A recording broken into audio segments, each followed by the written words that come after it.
Hey, welcome back to another wonderful season of, well, I guess we don't know that it's wonderful, since it's just started. We don't know anything about it. But welcome back to another season, wonderful or otherwise, of Golden Guardians Melee content. We're kicking it off the only way we know how, with Radio Melee. What's up, everybody? Hey, shout out to Chessbra, by the way, who just subbed. This is my first stream in like Shout out. as a matter of fact. Totally. Appreciate that, Chessbra. Your hair's got some lovely flow to it. I like it. Thank you. I appreciate that. It's funny you mentioned that because I'm gonna get a haircut immediately after this. But I like that's called taken. I don't know what to call it, but I like that you put that spin on it. Taken nice. Two with Liam Neeson. Yeah, I get you. Yeah, I love Liam Neeson. Hey, nice kind of yeah, hybrid. What I don't know what to call it. Yeah, what is that? What are you wearing? It's a bit of streetwear, if you will. It looks like tech wear. It looks like you're the protagonist and it looks like you're a supporting character in the new Matrix. The joggers. You know, like Jin Kazama and Tekken. This guy's wearing pants. That's crazy. Yeah, I know. You guys didn't think that I'd be wearing pants, but no, this guy dressed up for the interview. That's huge. Oh yeah. PP, you remember, during that era where I feel like these days, PP, commentators were whatever. But there was definitely a period, right, where a lot of the commentators would go to these majors and they would wear suits during top 8, myself included. Mm-hmm. I've definitely seen people show up to the commentary desk for top 8 with a button-down shirt, suit jacket, tie, and like basically fucking boxer shorts. Like I'm not even sure they were actually pants. They looked like underwear. Dude, they were definitely seen that. You want to call out some names? I'm kind of curious. Okay, yeah, that's fair. That's fair. That's how we start season commentator. 3. That's a commentator. What do you call it? That's a no. That's a pact. A pact. Yeah. I'm not. You know what I'm saying? Like, if I go and I leak the secrets of the other commentators like that, they're gonna come after my. See, if it were like a player thing, like competitor, I'm trying to leak that shit because I'm trying to get in their heads. I'm trying to. Yeah. It's because you. Go ahead. I was gonna say, I think for commentators, I think it's bad if you get right because you need the synergy. Yeah. I'm trying to create the opposite of synergy. That's beautiful. In case anyone doesn't know, we have Zain with us today. Fantastic Marth player, massive innovator of the game. Been doing Golden Guardian stuff longer than Toph and myself here, and we're honestly thrilled to have him on today on the program. So if you guys got any questions for Zain or Toph or myself, we're all three of us. You can do !Radio Melee, my chat, Toph's chat. Look at the command there, follow into the Discord, submit topics here. You'll figure it out. Not too hard.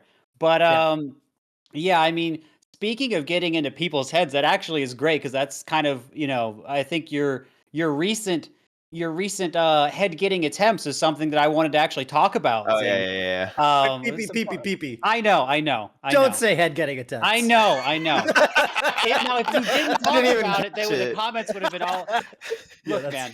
So recently, there was a bit of a Twitter beef between yourself and IBDW, and it looks like okay, never mind. And I was kind of curious. Where that came from, in part. I mean, there's a lot of aspects to this, right? Because normally there's not a lot of trash talk among high-level players. You're not normally doing it. So I'm kind of curious what this means for you, what this means for the two of you, the Zain Mango tier. I'm curious. I have so many questions, so I'm kind of curious. But starting off, I'd like to say, where did that come from, and how angry are you? So I gotta keep it real. Because Cody messages me very politely, just yo, do you want to do a first to 5 exhibition just on Facebook Messenger? And I'm like, yeah, man, I'd love to. And then like 10 minutes later, Ryobeat messages me being like, yo, can we get some shit talk? And I was like, I don't want to make it too artificial. I was like, let me say something that I believe in. And then I said that I think that I can 5-0 him. Maybe not if I play a 3 out of 10. That was more of like a exaggeration. But a lot of truth is said in jest. I think it's pretty healthy competition, especially given that like Genesis is getting moved and we don't really have much going on like in terms of the competitive space right now. So I'm really excited to do it, even if it is online. Cody and I usually have a pretty good connection. But yeah, obviously I think he's an amazing player. I mean, he just won Summit. But yeah, I think Where you played 2 out of 10, I believe your words were. 2 out of 10 at Okay. Summit. Yeah. So if I And- played a 3 out of 10, that's where we get into 5-0 territory. That's 150%. Right. That's 1.5 Uh-huh. times as strong as you were at Uh huh. Summit. Uh huh. Right. That's huge, man. That's a big power up. Right? You play any RPG, 150%. Don't bring the stat math boost. out on me. Zane, I have a question. It seems like in these long sets, you do really good, right? good point. You do really good. It feels like, like, okay, octagons, usually you're kind of, you play really, really well, it feels like. Are you like the Batman? Oh, like prep time? Yeah, prep time. Is that what's, you know what I'm saying? I Are do you think this way? I'm. Do you ever watch Batman and you say to yourself, "This is me"? When you I've watch never Christian Bale? done that. No, Never not done that. dude. Yeah, but like You I could do. start. I could, and I do think that I'm good at like the player specific. Like if I know that I'm gonna play a person for a while, I think I'm pretty good at like uh just preparing for that, like doing analysis beforehand. And yeah, I like the longer sets too because it gives me more reassurance in the data that I'm acquiring, like throughout the set. Get a better feel for my opponent's rhythm. I mean, I think I've only done it with Mango twice. Yeah. But yeah, I'm excited. Cody is also undefeated in first to fives, I believe, against Wes and Oh yeah. First to Hungrybox. 6 against Hungrybox. First to 6. That was first to 6? Yeah. First. That's a Oh, weird number, interesting. but yeah, first to 6. Yeah. Zane. Before we get ahead of ourselves here, there's actually another. There's another first to 5 based program that is run in the community that happens on Fridays. That I think we'd love to get you on at some point. If I'd be super when down. we can find you a suitable opponent. Yes. That's kind of the yeah. I don't want I'm to waste your down. time. Don't want to waste your time. Of course, we're talking about. You can King of never the waste Queue. my time, Toph. What a beautiful podcast we have here today. Oh man. Okay, yeah, again, just for people who don't know, just gonna reiterate it. It is gonna we already got some good questions in here, but the Golden Guardians Discord server, you can just hop on in with !radio melee. I'm just gonna make sure that the link works because sometimes it doesn't. Sometimes it like wears out or something, and I just want to make sure it works. But you just hop on in. I think it is, yeah, and join that submit topics here channel. Ask us whatever you want, and we're gonna talk to you today in a few moments. But before we do that, PP, unless you had any other questions for Zain, I guess what we could do real quick is we could harken back to the end of last season when we had Junebug on. And Junebug left us with a very nice Radio Melee community voice question that the people out there got to answer in the YouTube comments. Should we take a look at that? All right, what do we got here? CV, Jake Larson. Before we get into the answers, this is going to be the question, I believe, was what characters from PM or P plus would you like to see in Melee and why? I would want Magneto. Magneto? Yeah. Is he in P plus? No. You mean like Mewtwo? He's like Mewtwo, yeah, in that he's villainous and has powers. All right, well, if you get Magneto, I get Wolverine. Dude, I love Wolverine. You, and I'll still somehow win. Yeah. I love Wolverine. That is a bad matchup. That is truly the one time that you can say this is a bad matchup. That's a bad matchup. Otherwise, you can't complain. I mean, he's literally metal. He's literally metal. Yeah, that's a bad match. That's a Teto match. The funny thing is, in the actual Marvel versus Capcom games, I wonder if it's even a bad matchup in those games. Maybe it's not. Yeah, Wolverine just shits on him. Yeah, they really put no thought into that. They put no thought into it. Unbelievable. Well, let's see what Jake Larson's saying here. Not super knowledgeable about PM, but I think Zero Sweet Samus would be very interesting to port to Melee. I think her impact might feel like adding a variation on Marth to mix, so it doesn't dominate the quick zoner segment of the cast. I also think her matchup spread against the other top tiers would be interesting. Too lopsided. Yeah, it's a cool answer. I remember Leffen played Zero Suit Samus, and I thought his Zero Suit was pretty cool. Yeah. Yeah, Zero Suit being a character that is kind of throwing out a few projectiles, has a longer range attack with some cooldown, tether grab, able to kind of jump around and has a decent drift. I don't really know what she would look like in Melee. I just know that her up air is nuts, and that's pretty good, honestly. That at least probably puts her mid tier. having a nutty up air. Yeah, I feel like Marth versus Zero Suit would be like Marth versus Sheik in the future. You know what I mean? In the That's future. That's kind In of the interesting. future. Yeah. It seems like a Yeah. Marth Shiki matchup. Maybe I know It nothing does. about it, but yeah. That's Yeah, how I can see a feel little bit too. of that. You can see it a little That's bit. how I Yeah, feel too. the small hurt box, I think, it also reminiscent of Marth Sheik. Yeah. Yeah. Andrew Kenny here asking, I'd love to see Snake. I do think Snake is really tight. Mhm. He's really unique at PM. I remember he's got the Yeah. tranquilizer dart. And I remember because they don't, the tranquilizer was unique to PM. Like they didn't have that in any of the Right. Brawl or any of those.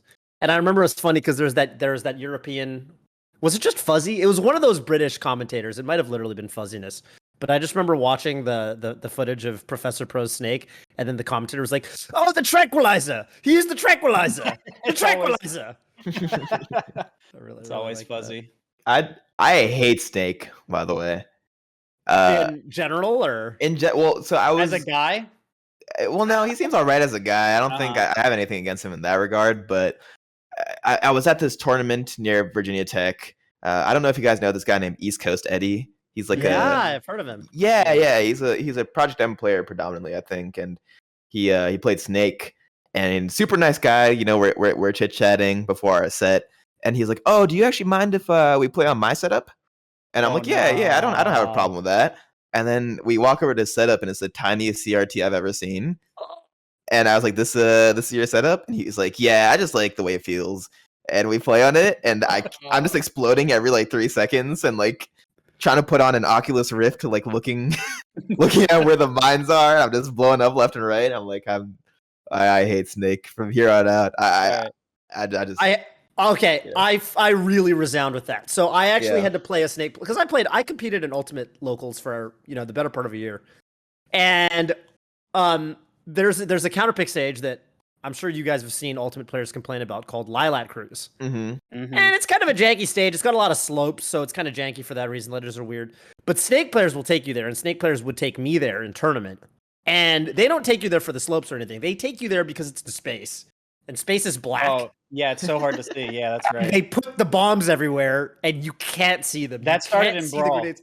It started. I think it literally started in Brawl, and it's Mhm. just so. I'm like playing it, and I'm like, this is like such bad design, right? Like Hard I don't know. matchup. It's like That's a bad matchup. anti-accessibility. Yeah, it's a bad matchup. It's a bad matchup. It's Magneto Wolverine. So For I your totally eyes. feel that. I will Yeah, I totally say, feel that. not a pretty cool character actually on the real. If I'm keeping it a buck. Had a terrible time. Cool character though. Yeah. Yeah. All right. Not what I expected you to say, even remotely. But I love that. Let me take Cameron McKendrick here on our third answer. I usually don't participate in the community voice, but was shocked no one else brought up Diddy Kong. I know June did, but I fully agree. I think his style is unique with the banana traps and monkey flips, but somehow he still feels like he fits in with Melee with the rest of his kit and movement. So I actually played some Diddy in the Akanea, but it's a Yeah. very nerfed form of him, I think. But Mhm. I did play him a little bit, and yeah, he does. It does kind of feel a little bit like Melee, although you're using a projectile in a very strange way. There are kind of setups and everything that are a little bit like Melee, which is kind of neat, where you can have a banana thrown out and it'll cover some space, kind of like a turnip could, or it could go off at a different angle, like its own thing. So it was kind of neat to see all that, and then you have your burst with your forward air and mixing up whether you're going to zone or go in was kind of neat. So it is unusual, but it does kind of feel like Melee, at least sort of the way he was in there. It didn't feel oppressive or overwhelming, and that was kind of neat. Did they add I always tripping? thought. They had Oh, what? that was going to be my question. Yeah. Because So- with bananas and Brawl and games so the onward, if tripping? they hit you, yeah, Dude, how that does was work? that was okay. So if he throws it at you and hits you, it's damage. But if you run over it, you do trip, and that means they coded tripping into Melee, which is super funny. That was my favorite part. Wow. It How did looks. they do that? That's like a whole new I don't state. know. I don't. Yeah, they What? added states of being. I wasn't ready for it. I was in the And you state of can't off guard. tech it, right? Because like I think if you hit a I didn't banana, you try, can't but I just don't tech think it. so. That's insane. That. So I haven't played on that Akanea version. Maybe I should. Maybe if we remember, maybe we'll put a link in the description to the Akane build where you can try Diddy out in Melee today. But shout outs to those guys, Uncle Punch and everybody. But yeah, I always thought Diddy was dope. Like even from Brawl, like I never played Brawl. I was one of the Brawl haters back in the day, but I always thought Diddy was one of the characters that was very like, I was like, oh, if I played Brawl, like I might consider playing this character. Seems kind of technical. Back then, Diddy had 2 bananas and all kinds of setups. There was glide tossing, and there's all this advanced tech. And I always kind of respected glide toss how is not good in Melee. I'll tell you that. It's not good in Melee. His glide toss isn't good, just like most of them aren't. I always thought it was cool how I still kind of think this with Peach players, but also like with Diddy players and Brawl and PM. And Ultimate and so on. I always thought that it was cool how they, you got really good with item usage. Like way better than non Diddy players, right? Because you have that unique mechanic and you're not playing with items in tournament play. I always thought that was cool. Yeah. Competitive items, who'd have thunk? Yeah. Sakurai wins in the end. Sakurai wins in the end. As he does. Yeah. I'd want Charizard. Charizard's in the Akane build. He is? He's terrible though. Okay. No, I wouldn't want to play as him, but I'm really good at the Charizard matchup. Dude, hitting Charizard's really Me fun. too. He's a massive character. He's massive. Dude, He's huge. I actually entered PM at Big House 4, and I got like 49th or 65th in the PM bracket. Nice. And I beat a top Midwest Charizard player in bracket. Poor guy. It was really funny because all of his like friends were huddled around and they were all cheering because it was in the Midwest, right? They were all like, "Yeah, blah blah blah." And you go Fox? No, I went Meta Knight. That's the best part. Okay, that's the best part. If you go Fox, I think a lot of them get really mad about that. But that'd be pretty funny. I know that was a whole. I remember that. Also. Yeah, I remember those days. There was a whole arc of PM Spacey rivalry. Hey, but good stuff on the Meta Knight win though. Love that. Good stuff, man. I never congratulated you. Thank you. I appreciate that. Which I will, which segues to my answer. I think Meta Knight is actually a really, really cool character. My standard answer to this question has always been Meta Knight and Wolf. I've always thought, and Wolf obviously Akane build, and I think like PM Meta Knight is like, it's a pretty interesting character in the meta too, because I think Meta Knight kind of fulfills like a Sheik kind of role. It's like an alternative kind of Sheik thing where I feel like Meta Knight kind of loses to Fox and the Spaceys, but does really well, or not really well, but like slight edge maybe against like Falcon, Marth, and those kind of characters. And I think it's cool to have characters like that. Yeah, changing up the matchup spread, making things a little different, changing the way counter picks could work. That's always kind of cool. Yeah. Yeah. Do you have an answer, PP? I like what one of the people in there said, and they reminded me that Junebug said not Donkey Kong. That's going to be my answer. Do not put that in the game. Just delete Donkey Kong. That looks bad. Yeah, I'm good. Yeah. I'm good on that. Yeah. Well, let's get our first caller in here, as I believe we got some good questions, and we can't wait to talk to you guys out there. Again, !Radio Melee if you want to chat with us. But it is going to be... Who's it going to be? Wyatt. What's up? Where are you calling in from? What's your question for us today? Hello. I'm calling in from Maine, and I got a really pressing question for me, at least. So, over the last year, in 2021, I started attending some locals and regionals, and I have a huge issue with playing anywhere near at my prepped level, anywhere near, I feel like every game I go into, I'm playing at my C game if I'm lucky. I drop all sorts of things, I get nervous, and I just struggle a lot with it. So I was curious, from you three who have been playing for a long time and have been to more tournaments than I could get to in the next 5 years, I'm sure, what kind of routines do you have to get ready for your tournaments? What are some essentials to making sure you're playing your best? Do you have any rituals or anything like that? That's a great Zain, question. you listened to that one album. I listened to Maiden Heights, and then I also listened to Apparently by J. Cole. Yeah, I get it. I have I have certain songs that get me in the zone. But that's kind of, in terms of ritual stuff, music is my go-to. I have now I like to get to the venue early, because I like to feel like I'm in the venue space and just be acclimated with that early on. just like even like temperature stuff, like little things that could get in my head. I just want to be used to it early on. Um, do my stretches and stuff. And then in terms of like how I would actually practice making sure that I play consistently in tournaments and in my practice, I would advise running more sets if you can with practice partners that you have for different matchups. Because, and if you can, put something on the line, like make it a money match, or be like, hey, loser, this has to like buy the other person dinner, or just like make it fun.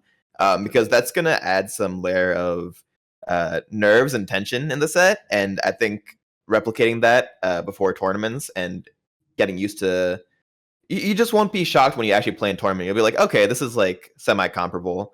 I think that's one of the best things that you can do. Yeah, that makes perfect sense. I feel like that. I like that. And then springboarding off that, while I still have you, Zane. So I also Springboarding. was curious if you have. So I also have some hand pain issues. I actually broke my fifth metacarpal bone last year, Oh. and have rheumatoid arthritis that runs in the family. And this weighs into my tournament prep issues. Is that I sort of sometimes I feel like my hands fatigue way before my brain and my body do. Mm, So, what do you? I know you have your pillow that you've been using. Do you have any like stretching routines or anywhere you can direct people to? I got it right here. Yeah. Sweet. So yeah, my stuff is pretty unique to the tennis and golfer's elbow that I have. Um, so that was recommended to me by my physical therapist. I would recommend that everybody, if they have hand pains of some in some form, that they go to a physical therapist. At least one consultation just to understand what exercises to do. And actually having, it's one thing to like go online and like try out the exercises for yourself, because if you're like me, I need someone to like walk me through for like the Yep. first part of something new, That's and like actually make sure that I'm doing the stretches and exercises properly. I actually ended up going to PT for like a month, and I've been doing the exercises every day for like I think 7 months now, and the pain in my like hand and elbow has gotten like slowly but gradually better. So I really would recommend going to a physical therapist if you can. um, yeah, I mean, the routines that I do involve like a 5 pound dumbbell. I do wrist curls this way, then that way. Then I I saw have you do that. those. Yeah, then I have the Therabar, which is that little, it's a Twizzler looking thing that I twist and I unwind it, and that is basically hitting my elbow. And then I have a TheraBand, which is to hit my back for posture stuff, and that's me like stretching it this way and then basically pinching um, Hmm. an area in my back. Um, but yeah, I would just recommend getting like a specific routine for your needs. well, that's awesome. Yeah, thank you. Mhm. I haven't even thought of going to a PT yet. I'll give that a thought. A shot. Yeah. For PTs sure. are amazing. I spoken as someone who's had not melee related, but I've had kind of injury, like sports related injury. Um, like I mean, it's life changing. If you've never been to a physical therapist and you have any kind of those sorts of problems, which it sounds like you do, um, actually life changing for sure. And piggybacking off Zain here, the first time this is actually the first time I ever tried to do this was Riptide this year. I showed up to the venue like 2 hours early, and it's so good. It's night and day. I think if I'm trying to seriously compete at a tournament, I'm never not going to do it. It's so much better. Getting there early. I played with Skurzo for like an hour, and like even though I was like tired because like when I first got there because I was so early, right? I got to the venue like 7:30 a.m. or whatever. Um, by the time bracket rolls around, you're going to be feeling great.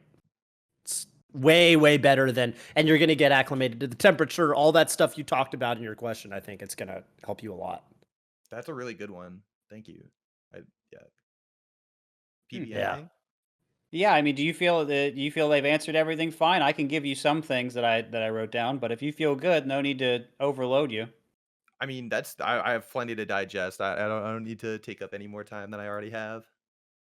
Okay, well, I mean, I guess if I can leave you with one thing really quickly, um, actually maybe two.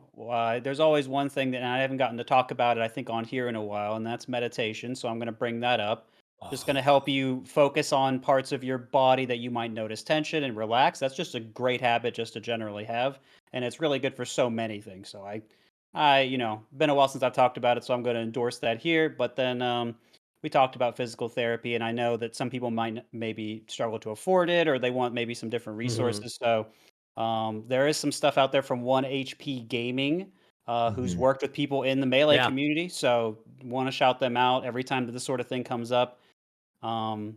And I think you've talked about him too, Zaid. It's Dr. Levi something. Harrison, Dr. Levi Harrison. Yeah. Levi Harrison has some real hand and wrist stretches for gamers. Is the ones I do at the beginning of all my streams, and that's been great. It really just makes things straightforward for myself. So obviously, I'm not saying it's going to solve everything, but at least it's somewhere to start for people. So I can throw those two things out there for you.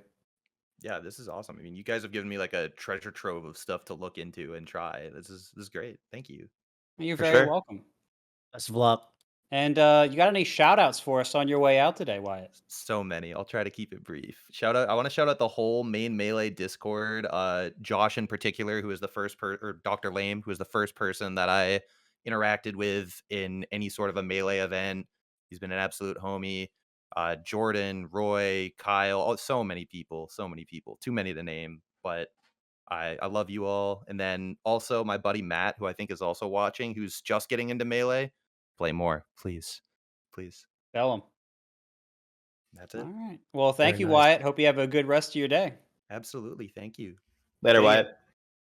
Peace out, Wyatt. Hey, PP, when Wyatt first started talking, did he sound to you kind of like Zain? I don't think I had that His feeling. I'll voice? be honest. You I didn't have that feeling? Maybe I had a bit of a feeling of this feels a little familiar, and maybe I could have gotten there, but I don't think I Interesting. made it all the way. I thought his voice sounded like Zayn's at first when he first Leave a comment if you thought Wyatt was Zain. for like 2 seconds. Yeah. What if it was? What if I was like like I was just like doing that the You're whole just- time and answering my own question? Oh, that'd be Dude. crazy. That's huge, man. This guy's gotten the ego's huge, man. He's challenging Cody. He's calling himself on Radio Melee. This is Asking what are we gonna myself do for with this tips. guy? Give yourself for tips. Dude, Zayn, you're so sick, bro. Oh man. You guys think Wow. I think it's pretty cool that Discord is like the new like wave for smashers interacting with each other, especially through pandemic. Mhm. Like that's how like Smash Fests happen now. I feel like, or just like Discord meetups, and then they just like play that play. It's like I think it's a good addition to have. Yeah, You shout can out to jump Discord. jump on a call or something. Yeah, voice You chat. just hop in, yeah. It's true. That's a with the good point. homies. Especially dubs. I like dubs on Discord. Dubs on Discord Dubs? are tight. Yeah. Dubs on Discord are tight. Yeah. All right, I think we're about ready for our next caller, and it looks like it's gonna be it's Mapu coming back. What's I up, think Mapu? How you doing? Welcome to season 3. This is our most frequent caller now, isn't it? By this point, isn't it, Mapu? Not most frequent, but Is getting it? there. It's got to still be Web. This is like my third. Do people call in so little? I think Oh, Web's at like 4 or 5. Well, thank you for Yeah. gracing us, Mapu. My apologies. Where are you calling in Yeah. from? What's your question? You're for us? welcome. Mm. I'm calling in from Central Florida, and I have a specific gameplay question that I figured would be best to ask when Zane's here, although I don't think he's like a big Dubs guy. How do you guys feel about Marth in Dubs right now in 2022? Oh, right. I now. feel Oh, what a like segue. We were just talking about dubs. Yeah, Oh, I was there. Amazing. Hmm. Marth and dubs in 2022. Because I recently this guy named Casey started hosting these doubles weeklies online, and I entered them, and they're actually like a ton of teams. It was like 30 something teams. Oh, Oh, and there were wow. almost no Marths at all. that makes sense. Mhm. Marth very is underrepresented. not as good in teams as in singles. That's at least my opinion on it. I don't know if Pew Pew feels the same way or not, but that's how I feel about it. I don't think he's bad though. I think he's good, but I just don't think he can run the show. The moves are just a little bit too laggy, unlike say with Fox or something that can put out moves faster and kind of handle too fast teammates a little more handily. But I mean, he can handle a support role really well, and if he needs to switch to something more aggressive, I think he can do that intermittently. So I'll play teams on my stream sometimes, and that's been my experience overall, for a while now. So I don't think it's too different today, except for maybe people, I think the more coordinated they get, I think the more they can actually probably take advantage of Marth's landing lag or startup or something like that to overwhelm him a little bit more even. So that might force him into a certain role a little bit more. But again, I think Marth's priority, being able to get those really good grabs that people can convert off of, really powerful. So I don't know how much. I imagine Zane's played some really good Marth teams, so I'd be glad to hear what he has to say about it. I mean, it's been so long since I've played doubles. I was supposed to team with Ed actually at like upcoming events, but I don't know. Haven't been events yet. Yeah, I'll tell you my experience with doubles is that I always appreciate when doubles is on a separate day than singles. Yeah, because if it's all doubles on like Friday, I love it because I can get my headspace into okay, I'm gonna play doubles Marth, which I think is a completely different character. right. I have to like readjust the way my brain works and like a lot of matchups. Like I'm swinging a lot more. I'm like you can't dash dance very much. You can't dash dance, yeah. You can't take your time. You're not like tech chasing, obviously. You're like Right. his punishes are all like in singles. you They're do a all like couple long form hits. punishes. Yeah, Right. you do a couple hits. You use a lot more nair to get them towards your opponent, like more horizontally towards your opponent. You're not really like juggling with up air for too long. I will say I think Marth with Fox is strong enough to win tournament, obviously, because like Fox PPMD is did such it. a good team character. I think it's just that Fox is that good that he can make Marth good. I don't think it's that Marth on it. Like I don't think Marth is an intrinsically good doubles character. Yeah. But that combination just, I mean, I think Fox and anyone just works out. Yeah. But yeah, that's my thoughts on it. I would love to play more doubles. I actually would like doubles only tournaments because I feel like a lot of people don't think that I like doubles. That's not really true. It's just that I would rather prioritize singles, and usually the events that run Scheduling them. is just hard, right? I mean, Yeah, you put top 64 of singles, and then you put all of doubles or the vast majority of doubles on one day, and that I don't want to do that most of the time just because it is so vastly different. You're just the way you're going to practice, the way you're going to think, the way you're going to try and synergize with your teammate, all that stuff is just so different. I found myself like playing singles right after doubles and just swinging way more and being like, oh, like I'm in doubles mode. So yeah, I would love to see like doubles only tournaments. I don't think that's a lot of people's focus right now, but we'll see what happens when IRL starts to fully, hopefully kick in. Yeah, if there's online brackets with 30 teams. That's 60 people. That's pretty good. That's pretty good. I might just mess good. around and stream that. Yeah. You trying to team? You trying to team? GG team. I'm down. GG team. Don't tell Ed. He's gonna, dude. He's okay, gonna we'll trade off. We'll trade off. Zain. What can he say though? It's the universal soldier. I mean, can he really say anything? We'll do the three of us and none, and we'll rotate off who teams. Okay. We'll do two teams. We'll just be Team GG. Yeah. Yeah. Team GG1 and Team GG2, and we'll swap. Yeah. There you go. I think Marth. I will say with Marth, I feel like there's this like, I don't know what it is. I think his skill floor, if that makes sense, is a lot higher in doubles. I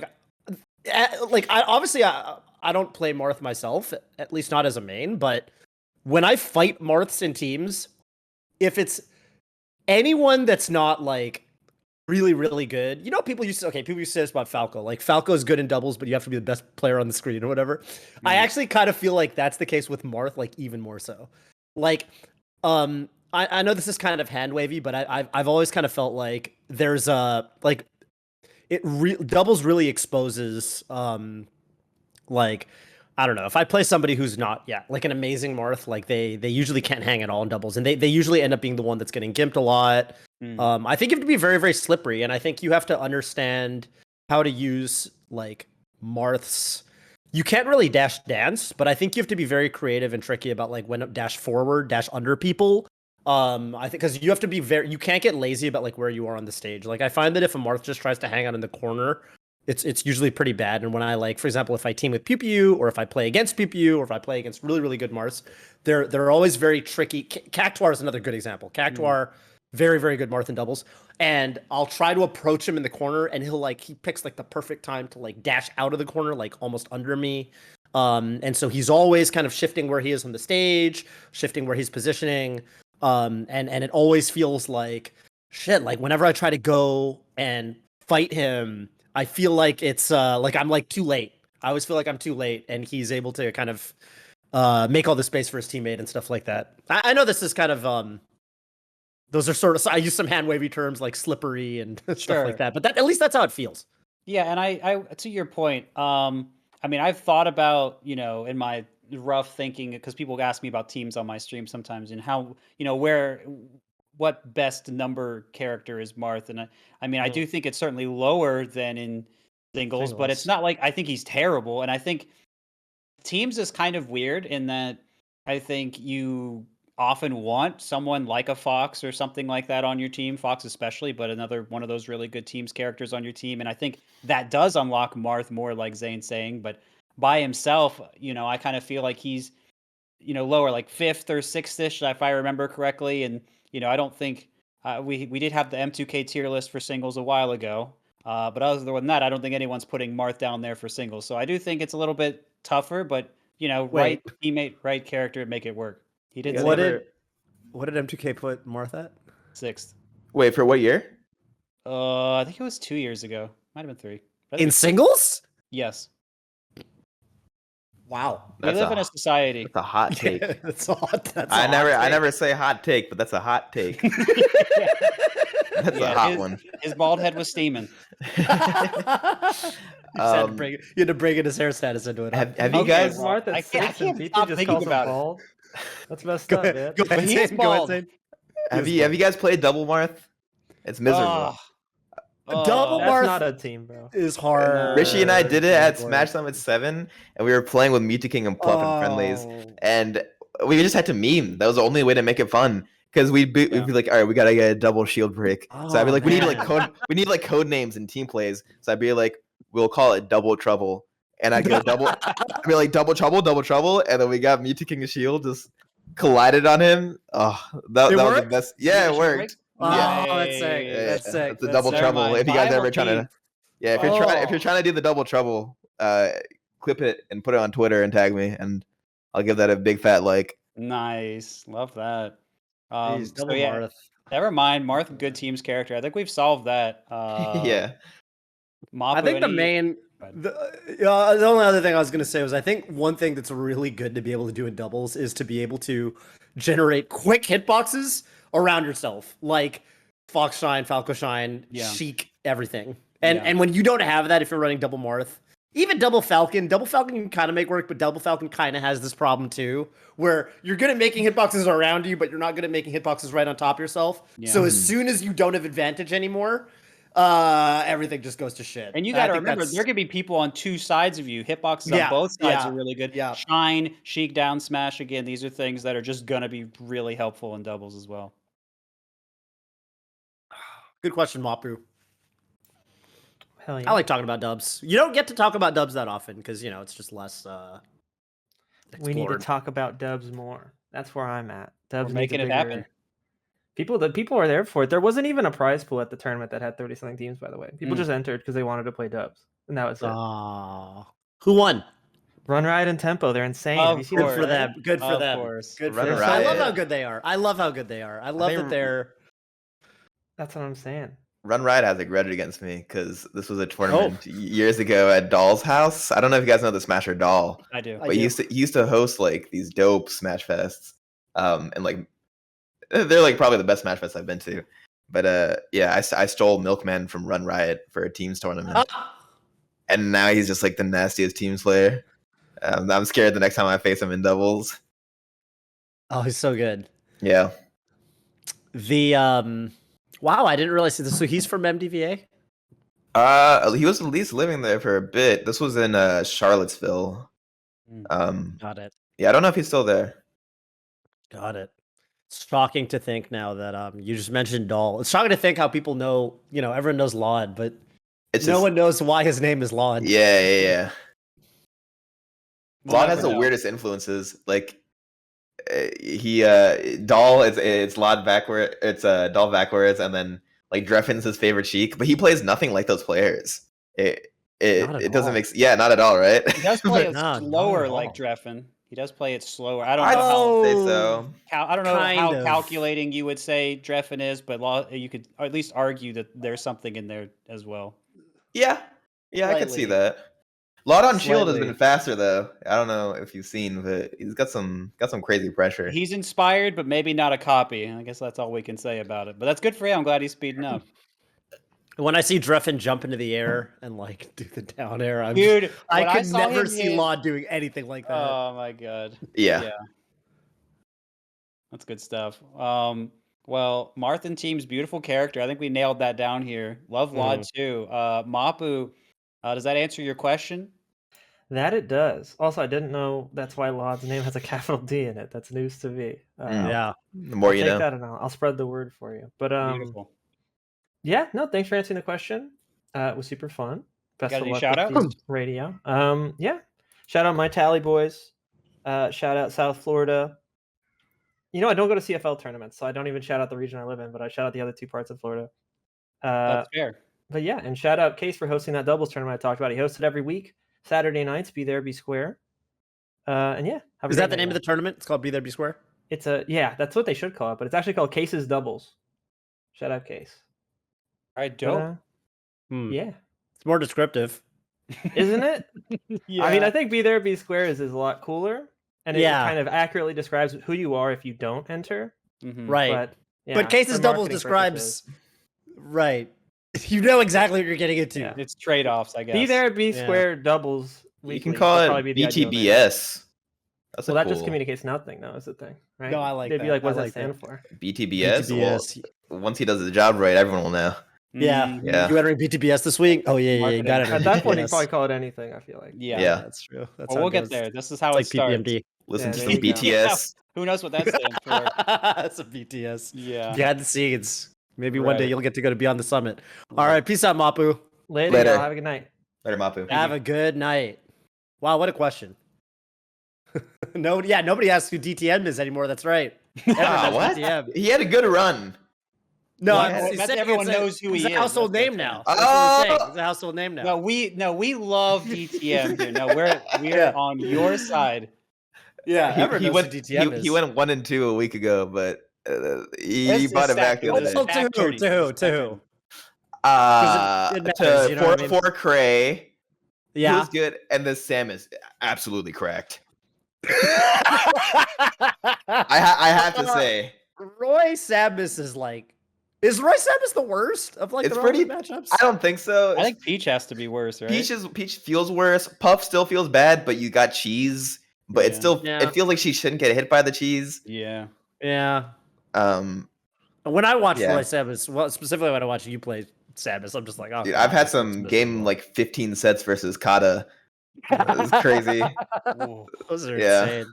I've never God, tried so those hard do in my not life. look fun. I'm- Those, yeah. oh, Christ. Well, let's bring in our next caller. Maybe we'll get some Roy questions eventually, some doubles Roy questions.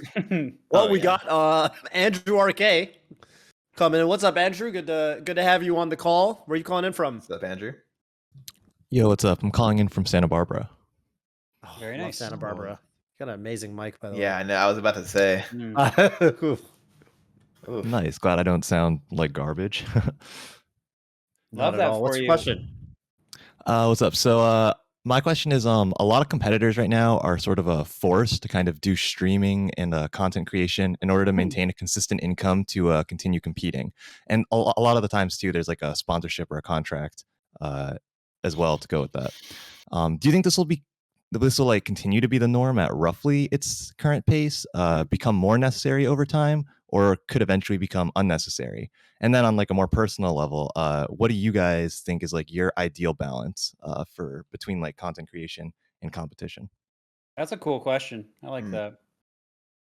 Yeah, so it's kind of two parts, right? I mean, will this continue or become more necessary, and what's the balance for us? And so, I'll go kind of quickly. I certainly want to make sure Zain and Toph have the time to say what they want to say about this. But yeah, Mm. I don't see this going away, at least not anytime really soon, especially, while we're in quarantine and might have a little more time to do some of that stuff, and it's more easy to consume.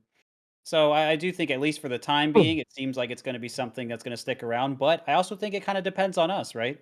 Let's imagine we can bring in more sponsors, and I don't just mean esports teams, but more sponsors, more money into the community, then we wouldn't need to do content as much. Maybe those maybe teams would be able to do well enough just by marketing us like they do in other esports. So that is a possibility. I think we have a lot of viewership that we can make work for us if we can find ways to, pull ourselves up, kind of like what we did with Evo, but another type of boom like that. Just something to think about. So I think in the space we're in, yeah, I think it's going to be necessary. I don't see it changing, but we even had discourse recently about how to make better analytical educational content. And so I think this is kind of an ongoing thing we're thinking about. So it's important. But for myself, as for what a good balance between competing and doing content is, I've not tried that balance yet, but I could imagine, if I were competing, I would certainly be giving much more weight to the competing. I just, I think there's so much that goes into just maintenance of that, but then there's so much that goes into, like what Zain was talking about before, preparing for specific opponents. And also just making sure that you're learning a lot of new stuff, when that can come from all sorts of places, whether it's analysis or from other people inventing or discovering things. So there's a lot that comes with building more in your game, and there's a lot of effort that comes into that. So, I mean, 80-20 is the quickest thing that comes to my mind. It's not something that I've thought out, but yeah, it's something that that's probably something I'd want to hover around.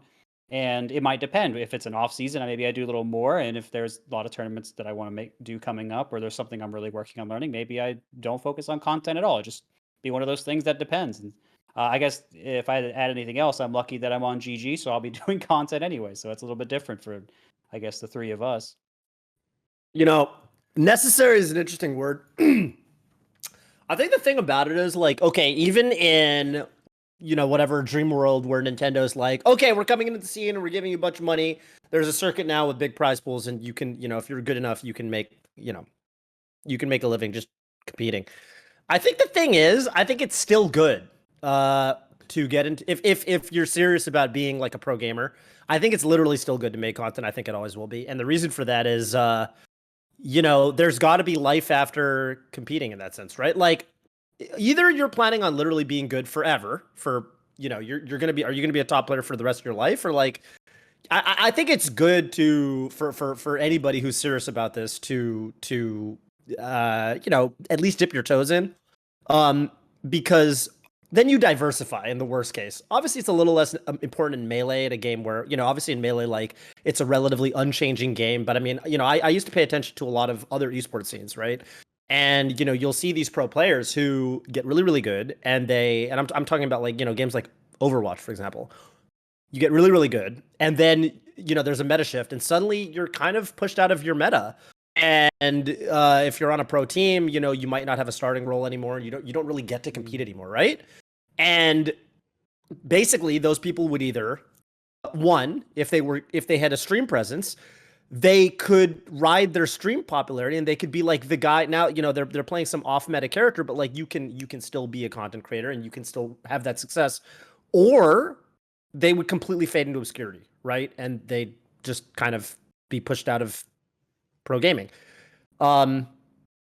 Obviously, again, Melee doesn't have patches in that sense, but I think it's still, I think the thought process is still there. I think if you're trying to make it in pro gaming in general, I think it's good to do. But there's another side of this, which is that we talk about it less these days, but obviously, even though HBox today is a big streamer, he was a god level player for several years while he was also juggling a day job, right? Of course, you can make the argument, oh, he's playing Puff, so requires less practice, all this stuff. But we definitely have some really strong players in the scene that are that have full-time jobs. I mean, Shroom for many years, Rishi, and I totally I mean, PP, you weren't working, but you were in school, right? So yeah. Obviously you're juggling a daytime thing. And I definitely think, especially in Smash Bros, like, that's totally also doable. Just kind of depends what your own priorities are, like, but I definitely think that, like, with the right kind of regimen, somebody could be just a full-time whatever and still be a relatively top player, I would say. Yeah. I guess I'll speak about it a little bit more personally from my perspective. I don't think that it's going anywhere. Like the need to make content, stream, stuff like that for Melee. I think you do need that to be marketable. But like Toph, I don't think that's necessarily a bad thing. I think the important thing is about finding specifically. So I know Cody tweeted about this recently, where he said that I wish that I could just like people just liked watching me play the game, compete, and that's that, you know, and that would be enough to sustain. But I think it's about finding, in terms of content, finding your own niche of what you like. So for me personally, I haven't done it in a while. I'm actually filming this Thursday, is doing like sketches and stuff on my YouTube channel. Where for me personally, I like to, I'm gonna meet up with Shake Drizzle. So Shake Drizzle is actually at Summit, and he's like learned a lot about like filming and stuff. So we're gonna meet up this Thursday, and do some stuff along with Eric. Love Eric. But yeah, like it for me. I like that better than streaming, just because I like to give my content more planning, and I'm not like super high energy always in the moment, right? And it's just like that's like a fun outlet for me. So I think if you can make your content like just make it enjoyable, where like it doesn't feel like a chore, like the same way that, like, I mean, that's why we all play Melee too, right? Is because we just love playing the game and getting better. If you can treat content the same way, that's the key, I think. Like, I think Hungrybox really just like, I mean, I don't think I don't think he likes Ultimate that much, but he really likes putting on the show, you know. So he's found his bread and butter.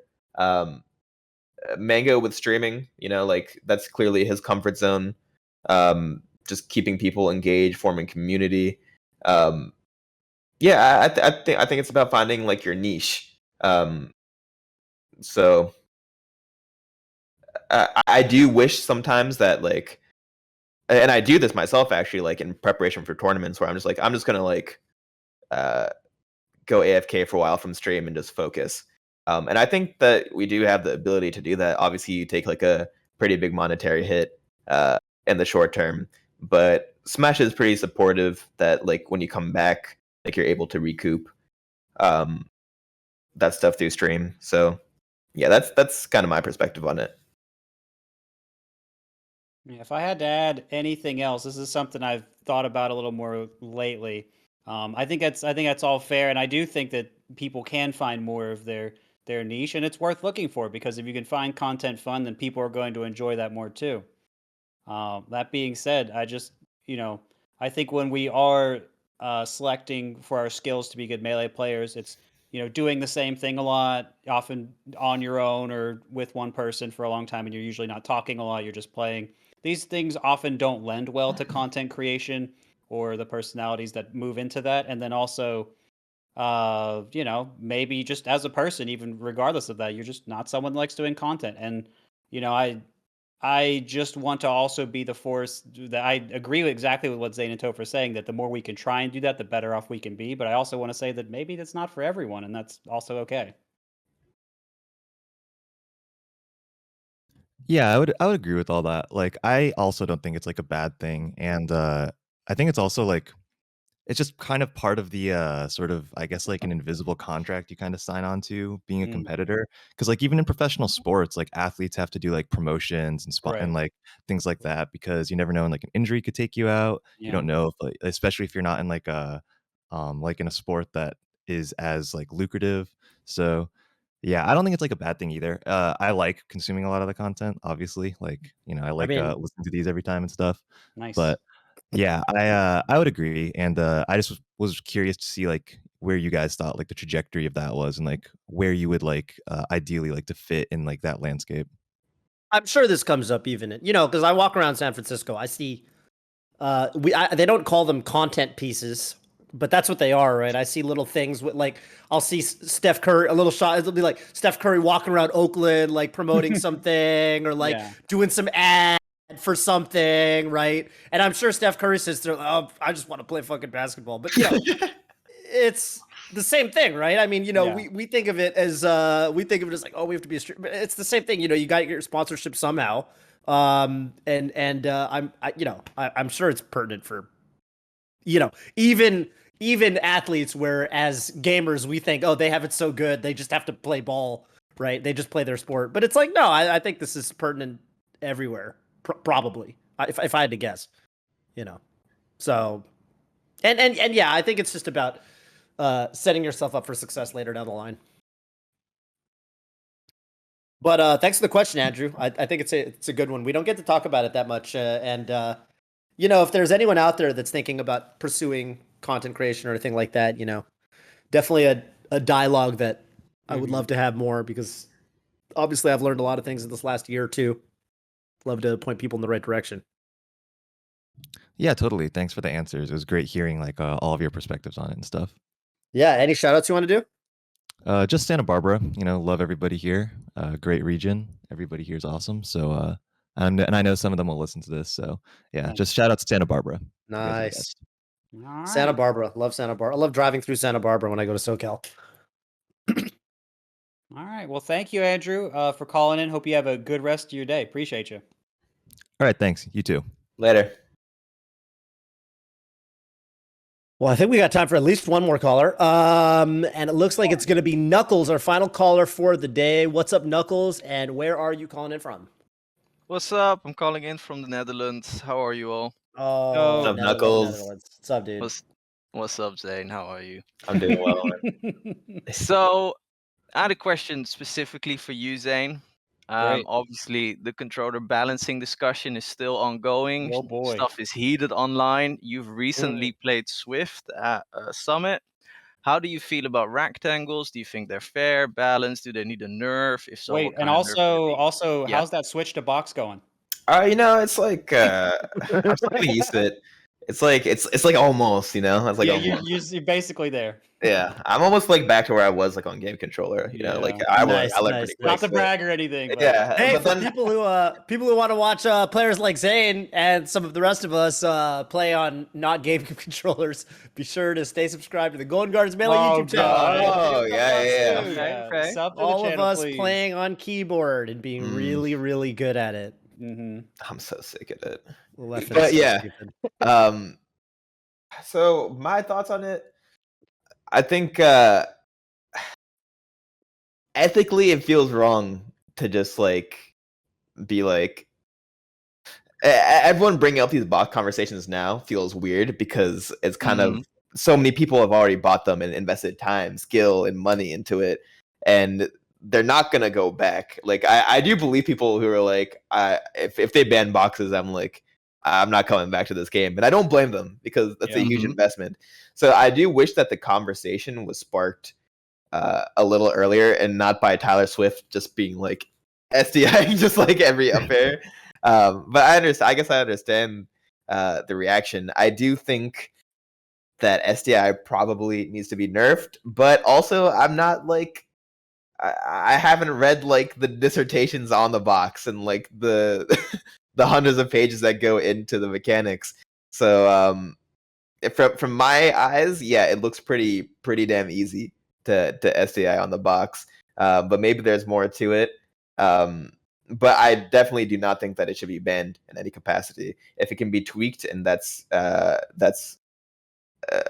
like a fine solution to it, then tweak it for sure. Okay, fair. So the thing is, in America, and obviously I haven't competed there, but from what I gathered when the box just came out, it was really just Hacks and Gravy popularizing rectangles, if memory serves me well. Makes But sense. Yeah. in Europe, it's been popular way longer. There's more and more box players coming up. Obviously, recently you lot had Pipsqueak over in the US. We've had Zareth. Avalancer, now known as Nebby, play on box for a That was long a while time. ago. Yeah. And so this discussion, from my perspective, has been ongoing for a lot longer time. So I was like really surprised to see the reaction from the US going like, what is this SDI? And I'm like, I've been dealing with this shit for 2 years. What do you mean? Yeah. That's fair. I guess we didn't really know. Well, yeah, it's good that you guys brought it to our attention, even if it was only a little bit later. Yeah, no, fair enough. yeah, it's hard because I don't want it banned. Like, I I don't don't want to think have most people want it banned. I mean, no. I guess we're. I mean, even if we did want it banned, I think it's too late to talk about that Hmm. anyway. We've got to find another way. It's only going to become more popular as uh we still struggle to figure out what we're going to do about the GameCube controller supply and the Doom Wave stuff, and Hmm. people have handheld issues, which we've talked about on the show today. So it's not going away. The need for it is going to be there. It's just a matter of what do we do now? And yeah, I mean, like Zane's saying, there are tweaks that we can think about, and there are also discussions to be had if we want to try and attempt software mods overall to try and bridge the disparity. But of course, Hmm. Nintendo exists, and Yeah. do we try to change super majors versus every other tournament, or online versus offline? And these are hard questions, and the intersection of all of that comes into so many places. And I don't know if we have a good answer for it yet. I think something like a Panda controller coming out probably does answer some of that, but with that getting pushed back farther, then that means we've got to make other answers maybe in the meantime, and we have to consider that too, perhaps. And so I don't know if there is a really strong answer, but this is something important to talk about, and I've tried to do a little bit of discussion with Nintendo myself on it, but I need to do more. Got to learn more.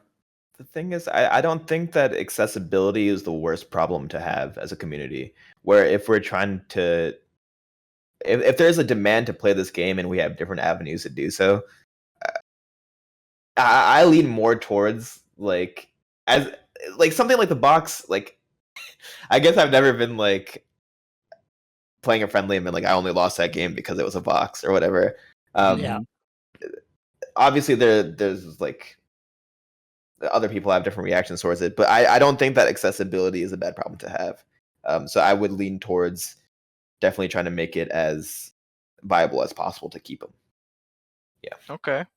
So then let me propose you the alternative, which isn't nerf the box, it's buff the GameCube controller.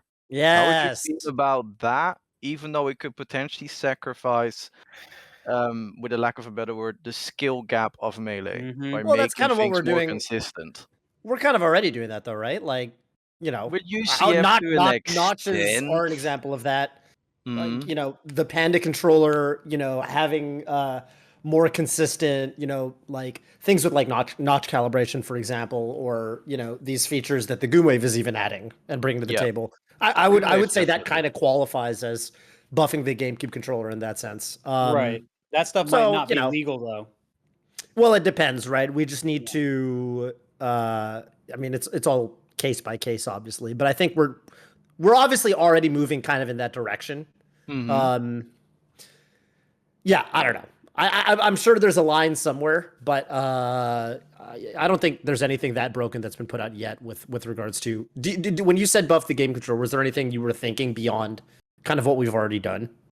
So recently I've been reading up a lot, and there were some changes that how the Goomwave approaches certain mechanics like dashback out of crouch, where it sort of has a failsafe where it like skips to the value to get the dashback out of crouch, which you could argue it makes it easier because it does. At the same time, I have controllers which have really bad polls who can't pivot, but they can do easy dashback out of crouch. So it's like it also depends on controller lottery in that sense.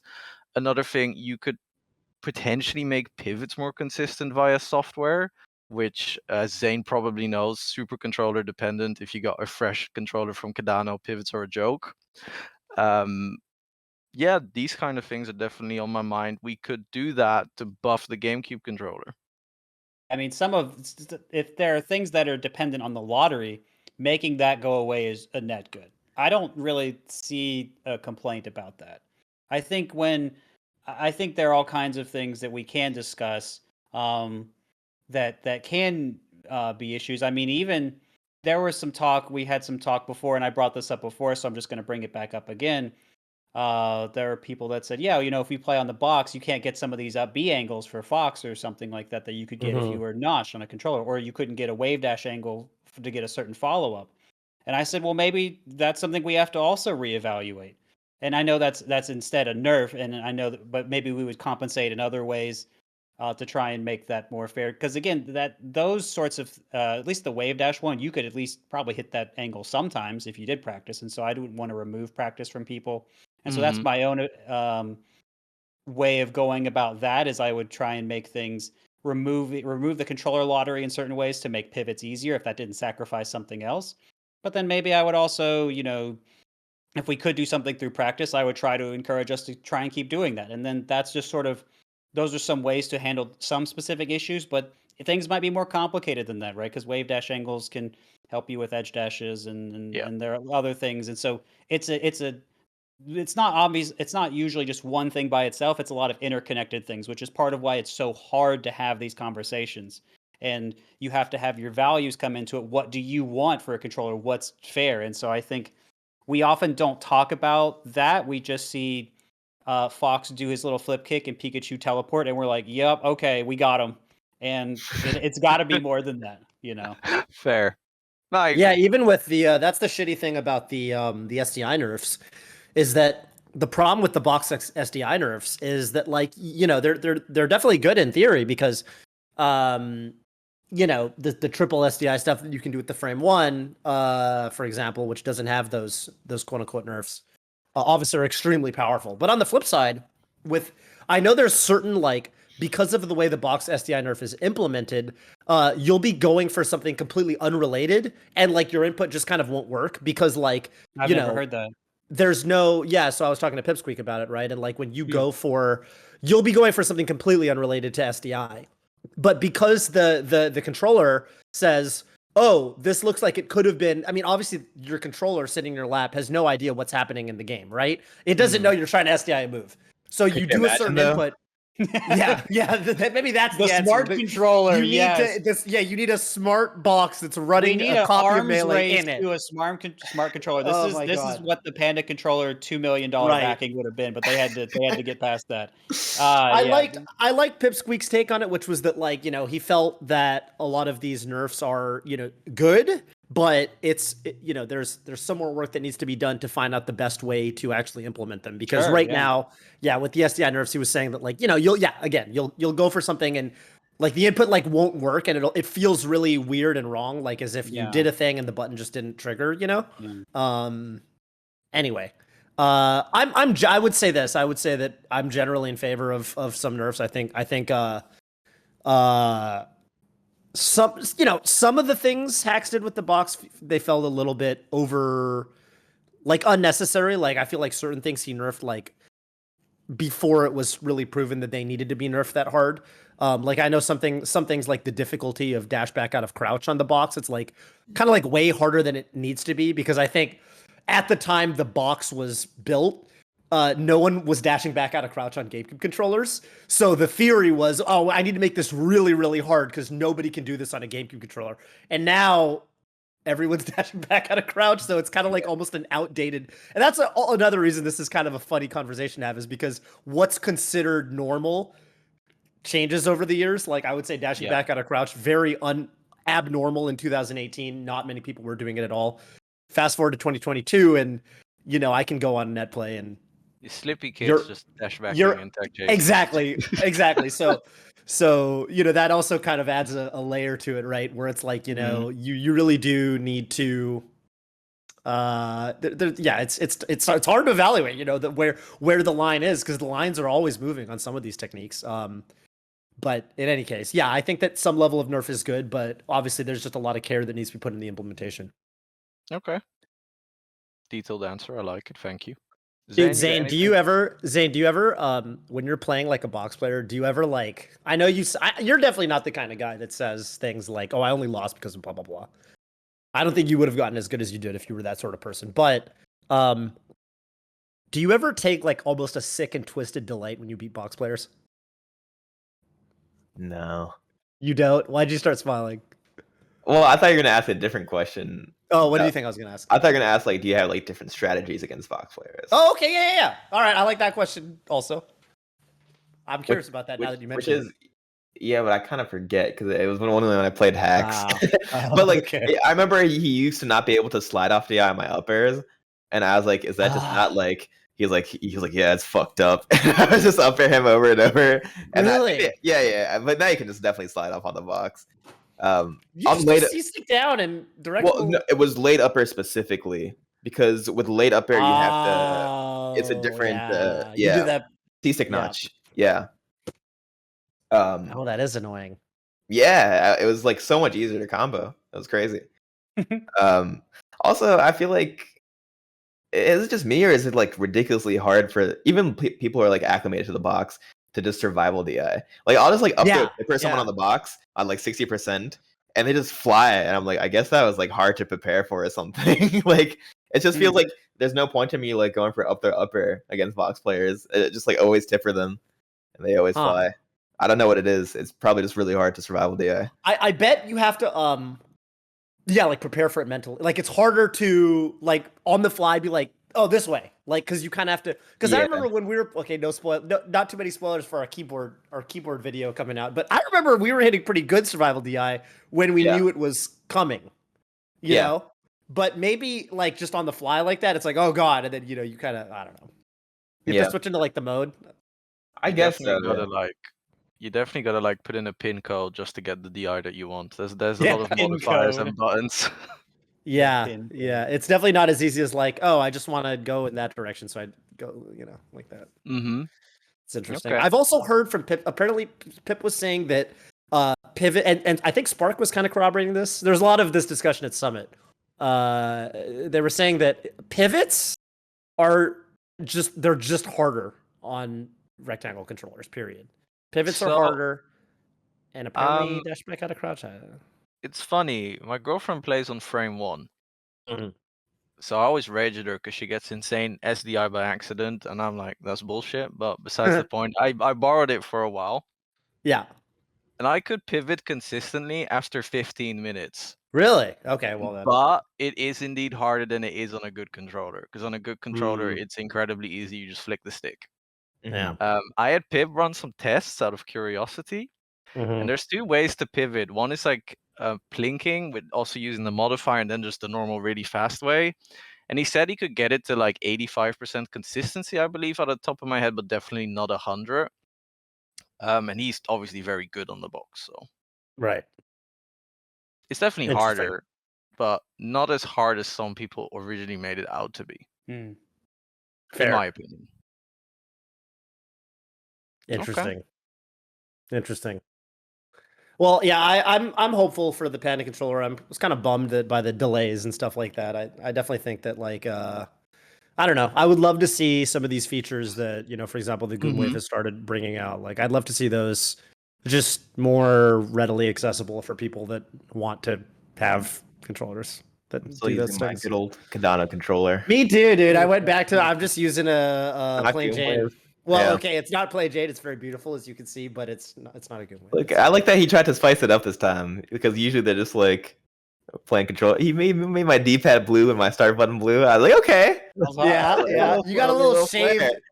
Yeah. You have a shaved D-pad, right? Yeah, it's bad in tournaments. Like when I was playing Don't Test Me, I would try to say GGs and I'd be like, sorry, and I was like, like I don't want to DM them. Like after I win, it's messed up, man.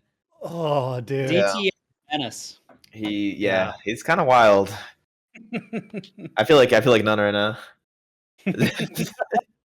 Zain. Well, we're talking about DTM, so I assume this question is over. But thank you, Knuckles, for calling in. You got any shout-outs for us on your way out today? Shout-outs. I definitely have some shout-outs, but I'm just blanking now. Definitely shout-outs to the Blur. Crimson Blur. Maybe he was right all along. He's been kind of repeating it, and I can't argue he was fully wrong. So wait, was the Blur against rectangle controllers? He was saying it's a slippery slope, and a couple of years down the line, you're going to regret it. And now everyone's kind of like, oh. Well, Blur he has a lot of calls. Some of them come through. Yeah, the Pikachu thing. Yeah, the Pikachu thing, and the other thing, Marth being really bad at something else that I don't remember, but that's okay. But yeah, anyway, shouts to Blur. And then shout outs to Cardano, because you just mentioned him, and he's awesome. He taught me a lot about controllers. Shout outs to Zain for sending me his Dr. Mario notes. Haven't done that yet, but he's going to. We are holding Zain accountable. Seems like this And, whole call was just a Dr. Mario front retrieval Yeah. to get Knuckles to be able to talk to Zayn about the Dr. Mario thing. Exactly. I'll see you There's a next doc- week, Knuckles. We'll Yeah, see how it went. All right, sounds good. Have a great one, everyone. Thank you for having Remember me. to jab Later, those Knuckles. pills. Jab those We'll pills. do. We'll do. Bye-bye. Bye. Good tip, Toph. Thank you. You know, against Dr. Mario when I play Marth, I'll do nairs in place and I'll try to hit the pill with the first part of the nair. Yeah. And then if they like come in, then I can space them out with the second part of the nair. And if they don't, Mm. it's fine because I auto cancel it. Yeah. Well, Marth tip for you Little Marths Marth out there. tip. Yeah. I saw your clip yesterday. It's pretty Oh, nice. thank you. Yeah. Yeah. Little clip. A little something. I play a lot of Marth on. I play all the top tiers these days. I feel like it's good to diversify if you're, you know, you just want to know. You gotta know. You gotta know. You got to be a knower. You do. And You gotta be a knower, not a shower. You know what I'm saying? Okay. All right. So on that note, we're gonna have Zain use his beautiful knowing knowledge to ask As the opposed to people. the other kind of knowledge. Yes, to ask the people what they would like to answer. What's Okay. the community voice? What's the question? I've been thinking about it. I've been thinking about a little hypothetical. If you could construct your ideal top 8 across every generation of Melee, what would it be?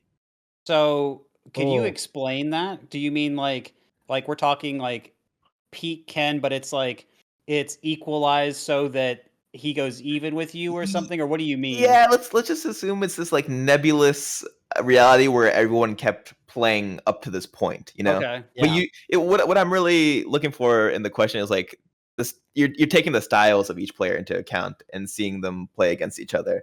And I guess you know what? This is a shitty question. No, it's a good question. It's a good question. No, It's a I good just question. wanted You to know- understand. I know wasn't what? saying it was bad. you know what? But I'm gonna keep it anyway.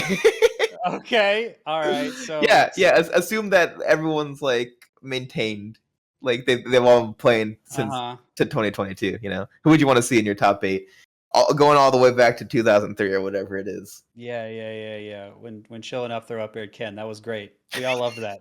So this is like an You chilling Avengers, like that? like an Avengers Civil War kind of thing. Like if you could have all the Yeah. kind of No one better Okay. answer Black Panther now or something. Just be like, Do you ask this because there's someone or many someones that you want to see in this, or you just think it would be a fun discussion because Melee's just been out so long? mainly the latter. Yeah, I think people always talk about like if people like playing Armada, like Yeah.